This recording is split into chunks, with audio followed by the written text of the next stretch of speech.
All right, welcome back to another episode of That's Healthy, Right? Where we make sense of the news so you don't have to. I like that. Adam, I'm back in town. I know, it's good to have you back. You Thanks, are man. way better looking than Rachel.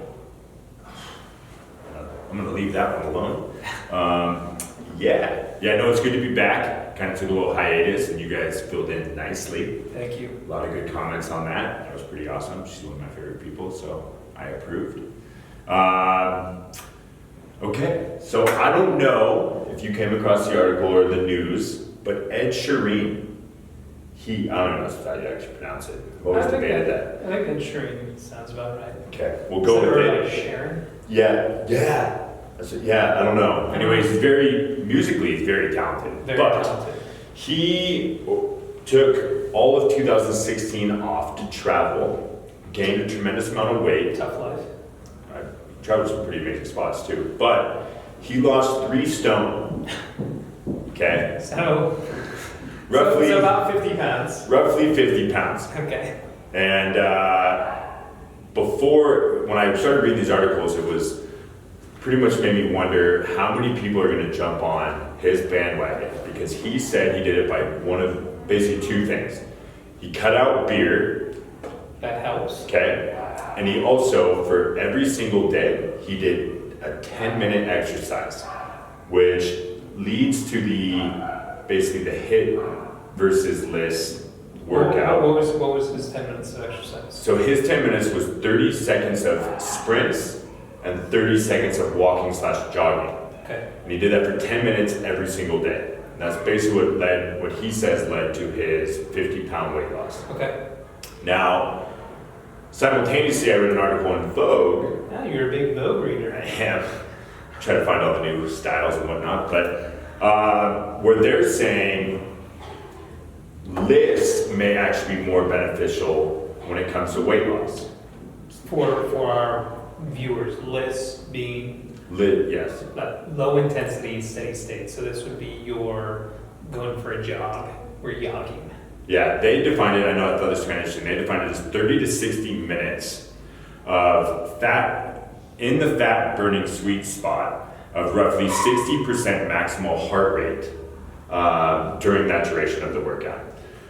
I like the idea of the fat burning sweet spot. Yeah. Sounds great. I'm just ready to do it, although to me personally, 30 to 60 minutes of low intensity working out sounds horrible. Terrible.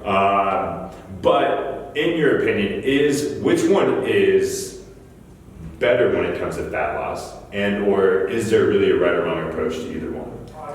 So there's not really a wrong approach to anything that you do for fat loss. Exercise is exercise. So a low intensity, steady state type cardio, the 30 to 60 minutes, not doing sprints, it's going to burn calories. It's going to help you with fat loss. Cardio is not ineffective when it comes to fat loss, but it is not necessarily as efficient as a high intensity workout is when it comes to fat loss. And the reason for this is when you do cardio, which is going to be your aerobic style exercise, you're burning calories while you do the exercise, but it is limited to the calories that you will burn during the session. Okay. For high intensity exercise, so this is what you see from weight training or from these sprints, it's more anaerobic based, and what it's going to do is it's going to affect many indicators on a hormonal level that in the most basic sense, it's going to increase your mitochondria. And the mitochondria are a fat burning furnace within your body. We like to call this your metabolism. So when you do sprints, when you do high intensity work, you not only burn the calories during the workout, but you increase your mitochondrial capacity so that you can burn more fat for anywhere from 24 to 36 hours after, because you are affecting your metabolism. So if you are not a fan of doing sprints or high intensity work, you can burn fat by doing cardio, but by doing this high intensity work, you can burn more fat in a more efficient way by doing less exercise. So the best way to think of it is like there's a place for both. You can't do high intensity exercise, or I wouldn't recommend it every day. I know Ed Sheeran, however his name, said he was doing it every single day. It is that you can lead to burnout or fatigue or injury when you're pushing a high intensity. The comparison would be, imagine doing max lifts 7 days a week. Your max lift on day 7 probably isn't going to be as anywhere strong as it is on day 1. And with high intensity exercise, the idea is that you want to push intensity. You want to have a higher intensity. So with high intensity exercise, you're probably looking at more like 2 to 3 days per week, ideally. And if you want to fill the gaps with cardio or other types of exercise, you can. So HIIT, these high intensity workouts, most effective and efficient for fat loss, but not the only way to go about losing fat. Which is interesting because they did cite, like, for an example, they said LISS is very much a social exercise. So therefore, it kind of goes back to that debate of what's going to help you be most consistent. And they were referencing it as you're going to be out and about walking with your friends, being able to communicate, hold a conversation will make you more likely to do it every day, as opposed to this idea for some people of going to the gym and sprinting for 30 seconds and jumping off. And it was more of a long-term play. But the way it was phrased, especially when you read the headline, is like, okay, it gives me an excuse to just go to the gym because that's more efficient when it comes to, and just do low intensity when it comes to burning fat. Right. And sometimes it's just good to find kind of your gateway to exercise. If you don't exercise at all and you start going on walks, that's better than nothing. Right. And then maybe you can progress to the higher intensity exercise. Okay, so now we're going to take a look. We're going to switch. We're no longer looking at our meals and nutrition. The Today Show came out with this theory, and they're citing a study, which we'll dive into, but the whole premise being eating like a king in the morning, and it's looking at meal timing, okay, when you get your meals in throughout the day. Generally, when you see a lot of these studies, they look at it, and a lot of the discrepancy comes from reducing your eating window. So you're eating breakfast in the morning and whenever you're going to finish eating throughout the day, but a lot of times restricts calories. And there's a big advantage there because if you're eating less calories, you're obviously going to lose weight. Right. In this study, what they did was there was 11 people and they did 2 4-day meal structures, all 11 people. The first setup was they ate breakfast at 8 and their last meal was at 8 in the morning and 2 in the afternoon. And the other meal structure was a 4-day experiment where it was 8 a.m. to 8 p.m. And what the study found was they kept the calories the exact same in both meals, both meal structures. But in the group that ate from 8 to 2 p.m., they burned 6% more calories throughout the day. Is there anything, or do you find that this study is actually valid? 1, and 2, if so, should people limit their meal structures and stop eating at 2 in the afternoon? Yeah, well, it's hard to assess the validity just because validity is proved out by more studies. So usually you need more research. This is a study of 11 people, which is very, very small. And the research that you're citing is very similar to the stuff that we see for intermittent fasting, which we talked about last week on the show, and that we've both experimented with before. The idea that by shrinking your eating window, eating for fewer hours in a day, you end up taking in fewer calories. The problem with a study like this is just there's too many question marks. So they say that there's 6% increase in fat burning. On the surface, it might sound great, but if that 6% means that they're burning 10 calories or 20 calories more per day, does that really have a substantive effect on fat loss? Probably not. If you're burning an extra 10 calories per day, there's a lot of things I could go do that would make up 10 calories that would be a lot more suitable for my lifestyle and stop eating at 2 p.m. Right. And this is the thing that we talk about a lot with diets. It's figuring out that sustainable approach. The best diet in the world, or the most effective diet in the world that burns all the calories, is not the most effective diet if it really doesn't work for you. I could never stop eating at 2 p.m. every day. That just sounds miserable. So even if you tell me that that's going to help me lose all this fat, if it means that I have to eat my first meal at 8 and have my last meal at 2, that doesn't sound sustainable, nor does it really sound fun at all. When am I ever going to have dinner with my friends? Right. Ever. I'm not. So the idea behind this is the idea of the restricted feeding window. Definitely has some benefits. We've talked about like the 16-8 intermittent fasting period where you fast for 16 hours a day and eat for 8 hours a day. I used to do that where I would start eating at 2 and finish eating at 10. That was a great eating window for me. But arbitrarily doing this just because someone tells you that it's an effective fat loss when the plan itself doesn't sound good is no better than picking a diet plan that you think you can never be on. If you follow a diet plan that says no pasta and you love pasta, you're probably going to fail in the same way that if you follow a diet plan that says stop eating at 2 p.m. and you're just like, I need to eat after 2 p.m. So it's just kind of another one of those situations where we almost overcomplicate the dieting process, where we look at something that might have a benefit, but the realistic applicability to your life just isn't there. So is this a viable diet? For a lot of people, I don't think it would be. Right. And so I feel it's more dangerous than anything else because it leads people to these extreme behaviors where they have to feel that they have to start and stop eating at certain times. They live by the clock rather than live just by a behavior that would be easier for them to follow. Right. Okay. And then now, and from MSN came out with the Dirty Dozen list. Okay. Okay. Are we talking about my favorite desserts? I wish. Right. You have some really good desserts, actually. Cheesecake. Or cheesecake. Which is all acceptable if you don't eat those past 2 p.m. Right. Perfect. Nice. No, so the Environmental Working Group, which is a nonprofit, puts out a yearly Dirty Dozen list, which looks at which produce types has the highest amount of pesticides. And this year, for the first time, strawberries got added to the list. Okay? Strawberries are crushed right now. Crushed. They're some of my favorite foods. Apples, I eat an apple every day. Apple has been on the list for 5 years straight, number 1. But that aside, their main argument is they urge the premise of their Dirty Dozen list is to get people to buy organic foods. Okay.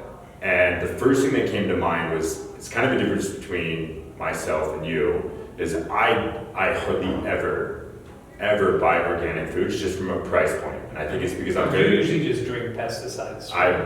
If it's going to give me gains, I'm in. But I just can't justify the price because I don't really understand the whole idea of this organic. What does that even mean? All I know is I look at the price difference. If I'm going to buy an apple and it's an extra 25 cents, it's not worth it to me. I'm going to just pick the one that is cheaper and just go on with my day. Right. Is there any validity to buying organic fruits, vegetables, meats? And if so, how do you actually differentiate like where you should be spending your money if budget is a concern? I mean, if budget is a concern, I would always just say buy what you can afford. I mean, I would much rather you buy natural products, fruits, vegetables that are not organic than go buy a bunch of processed stuff. And that's not to say that processed foods are bad. I've got no problem with buying something from a box or a container because some of those foods are just good, and there's an allowance that you can make in your diet for almost anything. Right. But I do think that the majority of your diet should come from fruits, vegetables, plants, animals, lean proteins, and the rest you fill in. Organic refers to how a food is harvested, raised, and it's about being more sustainable for the environment, less water, less emissions, and minimizing, although not necessarily completely removing, pesticides or toxins that are in foods. Now, the reason why people get bent out of shape about organic is, one, a lot of people think that eating organic means that it's like better from a weight loss perspective, which it's not at all. Like in organic food, from a macronutrient standpoint, so from a standpoint of will this help me gain or lose weight, has no difference versus non-organic foods. None whatsoever. So, to clarify, you're saying it's the same apple from the same tree. Organic just means that apple is not going to be sprayed with pesticides. Right, it's raised differently. Okay. So it's like you have two apples living in two different houses, and one of them gets raised on a cleaner diet than the other from a pesticide standpoint.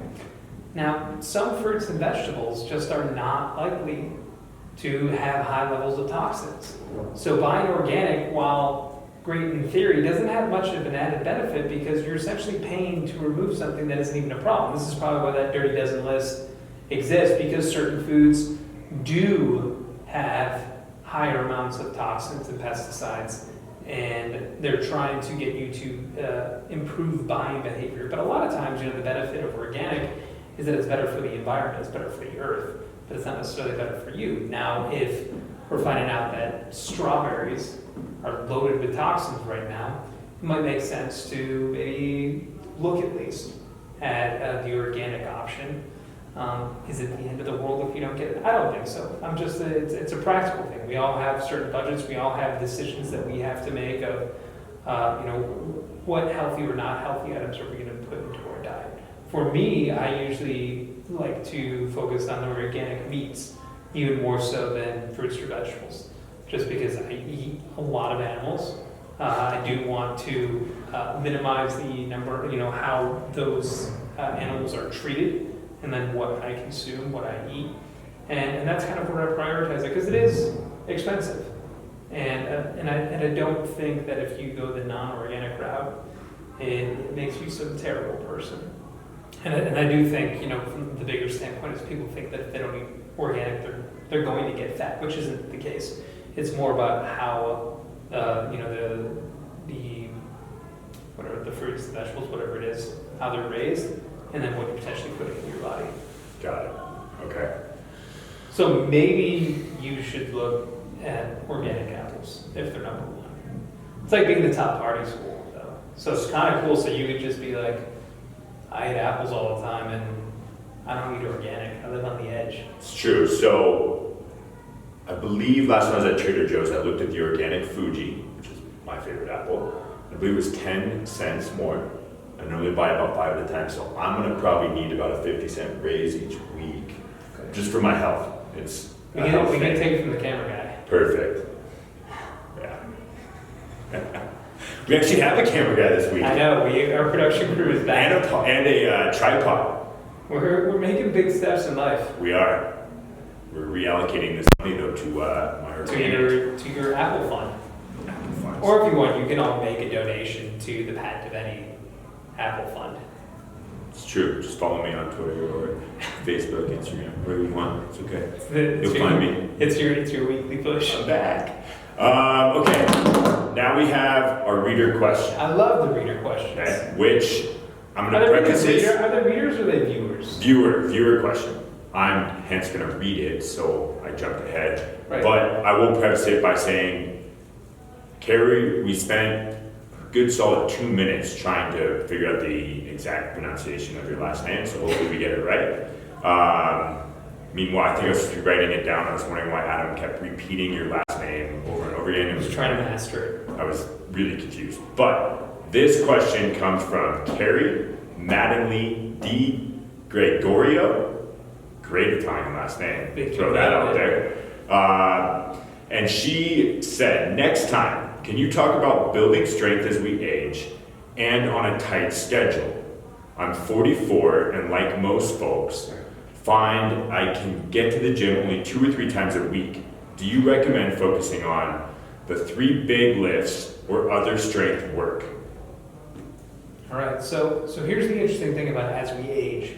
As we age, it's oftentimes better that we work out more frequently, but from a strength standpoint, we're probably going to have fewer high-intensity strength days. Because as we age, obviously, our ligaments or joints or tendons, they're more likely to be beat up a little bit. When we're younger, we can push ourselves to failure, do heavy weights more often. As we get older, we don't want to stop pursuing strength, but we do want to limit the frequency with which we do strength workouts.